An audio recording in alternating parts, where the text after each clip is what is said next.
Marjorie Taylor Greene has announced she will resign from office, an unexpected turn for the high-profile Republican. One of Donald Trump's MAGA superstars and staunchest defenders, the Georgia Congresswoman's relentless calls for releasing files related to late pedophile Jeffrey Epstein and recent criticism of some of his policies led to a bitter public feud.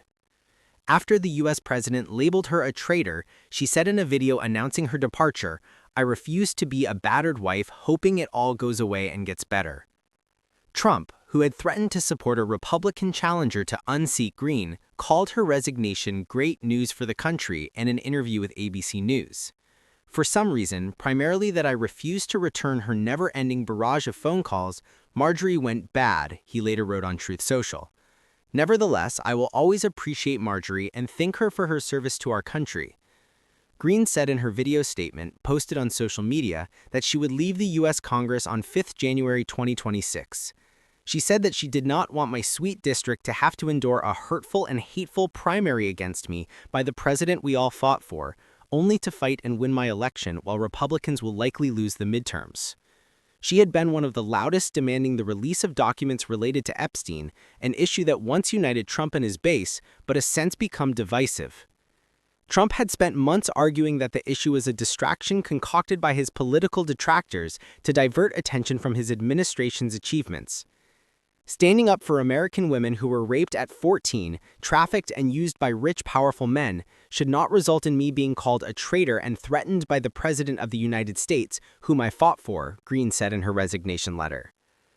Over the last few months, she has gone on a number of high-profile news shows and was critical of Trump and fellow Republicans.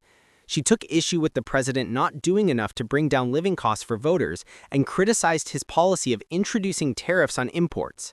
But above all, she criticized his administration for not releasing documents related to Epstein. Trump responded last week in a series of social media posts, calling her a traitor and wacky. He said she should be unseated and vowed to back a challenger for her place in Congress.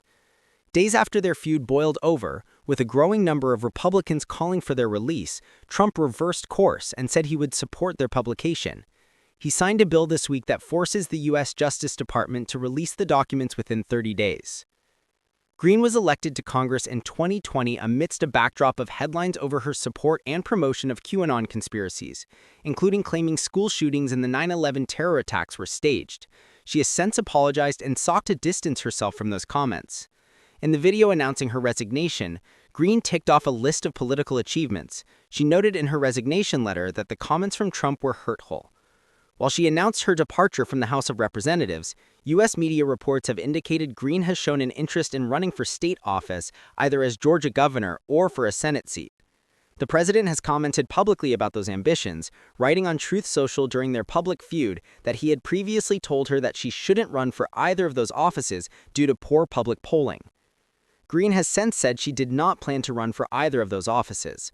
Before their public falling out, Trump and Greene had been close allies in championing the America First agenda. She joined him on the campaign trail and was one of the Republicans most vocal about Trump's false claims that he'd won the 2020 presidential election against Joe Biden.